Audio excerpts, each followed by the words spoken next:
તો રાજ્યમાં ચાંદીપુરા વાયરસનો કહેર વધી રહ્યો છે, કેસો વધી રહ્યા છે, તેની સાથે આરોગ્ય વિભાગ પણ એક્શન મોડમાં આવી ગયો છે। આજે આરોગ્ય વિભાગની મહત્વપૂર્ણ બેઠકનું આયોજન કરવામાં આવ્યું છે, જેમાં આરોગ્ય મંત્રી પણ હાજર રહેશે। આરોગ્ય મંત્રીની અધ્યક્ષતામાં મળનારી આ બેઠકમાં સ્થિતિની સમીક્ષા કરવામાં આવશે। તમામ જિલ્લા મહાનગરપાલિકા તેમજ આરોગ્ય અધિકારીઓ મહાનગરપાલિકાના જોડાશે। રાજ્યના આરોગ્ય વિભાગના અધિકારીઓ પણ હાજર રહેશે। મેડિકલ કોલેજ અને સિવિલના ડોક્ટરો વિડીયો કોન્ફરન્સના માધ્યમથી આ બેઠકમાં જોડાશે। ચાંદીપુરા વાયરસની વર્તમાન સ્થિતિ અને તેને અટકાવવાના પગલાં પર ચર્ચા વિચારણા કરવામાં આવશે।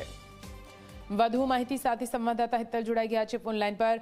હિતલ, ગાંધીનગર સહિત પૂરા રાજ્યમાં વાત કરવામાં આવે 27 જેટલા અત્યારે એક્ટિવ કેસ છે અને મૃત્યુઆંક 15 સુધી પહોંચ્યો છે ચાંદીપુરા વાયરસના કેસમાં। આ મામલાને લઈને હવે સરકાર પણ સતર્ક થઈ છે। આજની બેઠક કઈ રીતે મહત્વપૂર્ણ સાબિત થઈ શકે હિતલ?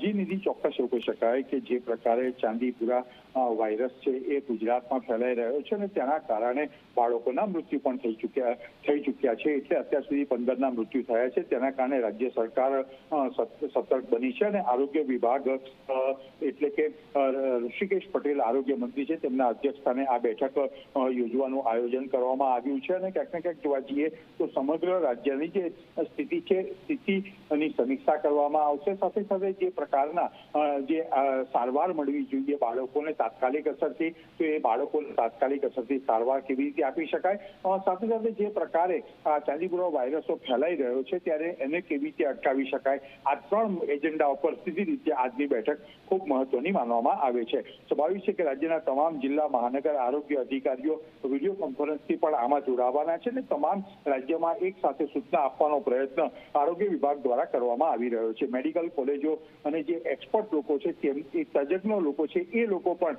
આમાં માર્ગદર્શન આપશે। એ પ્રકારની વાત અત્યારે જાણકારી આ બેઠક માટે મળી રહી છે। જી નિધિ, બિલકુલથી આભાર પૂરી માહિતી માટે હિતલ। તો આજની આરોગ્ય વિભાગની આ બેઠકની ખૂબ જ મહત્વપૂર્ણ માનવામાં આવી રહી છે, કેમ કે ચાંદીપુરા વાયરસના કહેરને લઈને આ બેઠકમાં સમીક્ષા સાથે શું કંઈ ઉપાયો થઈ શકે છે, કેવી રીતે આપણા બાળકોને આ વાયરસથી બચાવી શકાય છે, તે મુદ્દે ચર્ચા વિચારણા કરવામાં આવશે।